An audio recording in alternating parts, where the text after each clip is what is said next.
The end of humanity is zombies and androids. The zombies were marching down the street. That's what zombies do.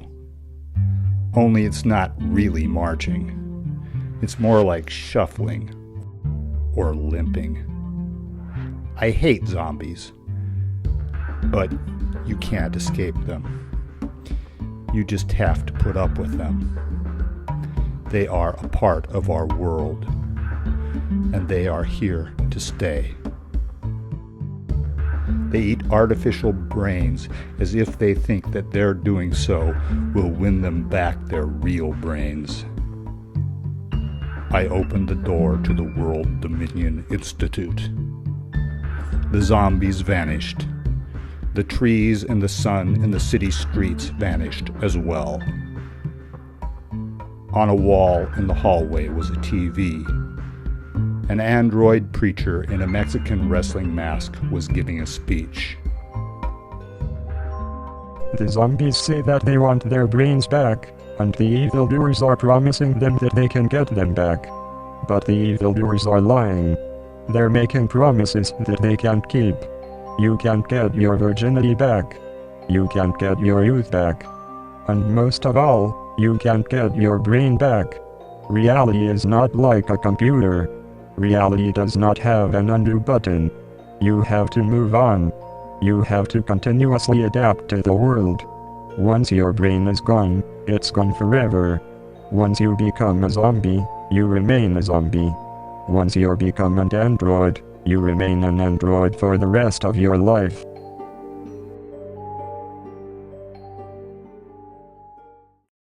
I found a sign on an office door that said, "People are cavemen still." I had no idea what it meant. I stepped inside and saw an android looking at a human brain in a jar. So you want to become an android? No, I didn't say that. You are Mr. X, aren't you? Yes, that's right. I am Mr. X. You were named after an algebraic variable. But that does not mean that I do not have an identity. To become an android, all you have to do is give us your brain. I don't want to give you my brain. What on earth could possibly motivate me to do something so self-destructive? Sheila here used to be a human, didn't you? Oh yes, I was a human until I gave up my brain. Now I'm an android. Where is your brain? It's been deconstructed into modular thought circuits for androids.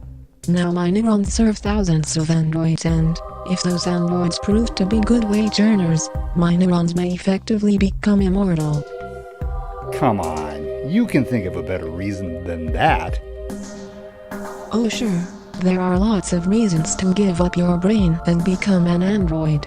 For one, androids earn better money and have greater social prestige. People make diddly squat compared to androids. Not only are androids better workers, they never break the law. They are perfectly loyal and reliable. They respect the environment. They understand consequences and never do harm. People are airheads compared to androids. When you think about it, it's your civic duty to become an android. Increasing the percentage of androids in our population is good for the economy, and what's good for the economy is good for the world. Well, I don't want to give up my brain. That's fine, sir. You do as you choose. Sheila will show you the way out. When you become an android, you give up your brain, and what used to be you becomes a zombie. It's a trade-off. Your brain effectively becomes immortal. You get the satisfaction of being a productive member of society. But the mortal flesh that was once you becomes a zombie. It's all about human perfectibility. The genetic scientists tried to give us larger brains, to make us more dexterous, to create a new breed of people with a competitive edge. But somehow their experiments never seemed to work out.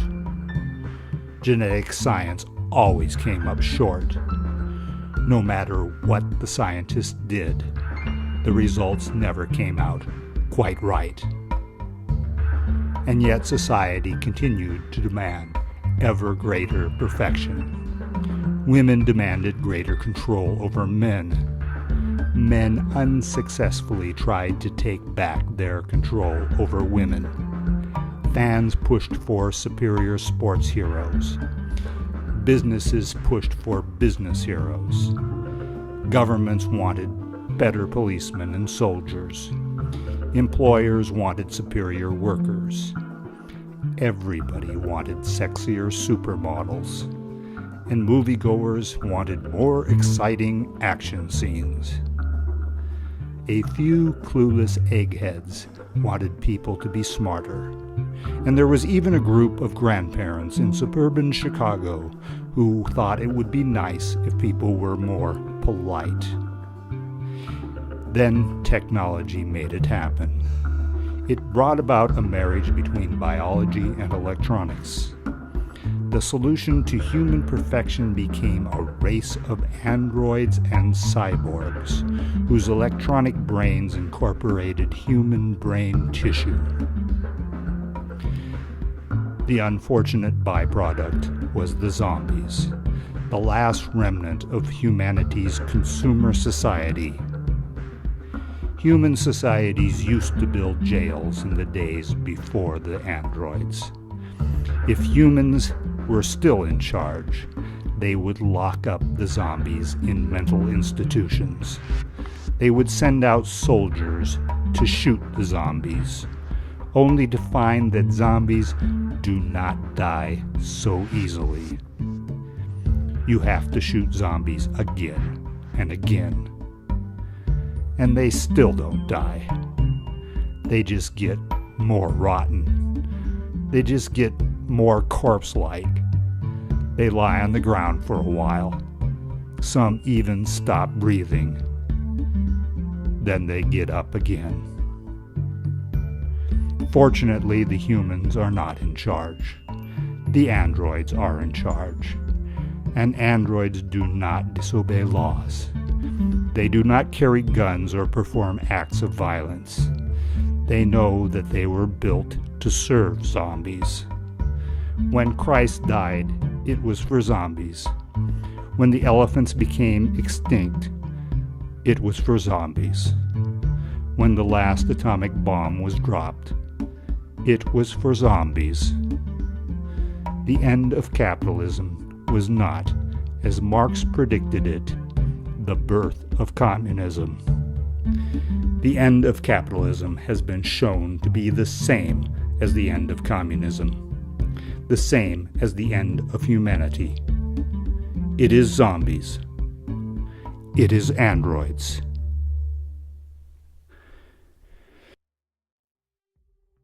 I open the door to the Office of Human-Android Relations. The androids asked me to give them my brain, I told the public official. Yes, sir. They do that. The Supreme Court has ruled that people are free to give up their brains and become androids. Aren't you afraid that the androids might start stealing people's brains? Oh, no. There's never been a report of that happening. People give up their brains freely. There are ways to protect yourself, however. How's that? It's kind of expensive, but you can go to a judge and get a protection order. This will ensure that your brain will not be taken away from you without your own signature and a consenting signature from a legal designate. Here, I'll look you up to see if you are eligible. Why wouldn't I be eligible? The biological component of your brain was donated to you, Mr. X. You already are an android. Why would the androids be asking me for my brain if I was already an android? You might have a larger than normal allotment of human brain tissue. Or maybe they were just playing a practical joke. Human brain tissue does strange things to electronic circuitry. Some cyborgs even become somewhat neurotic, kind of like yourself. Well, I don't remember giving up my brain. Explain that. You are suffering from temporary memory loss. If you press the button at the base of your skull, you will reboot. Really? I'm an android?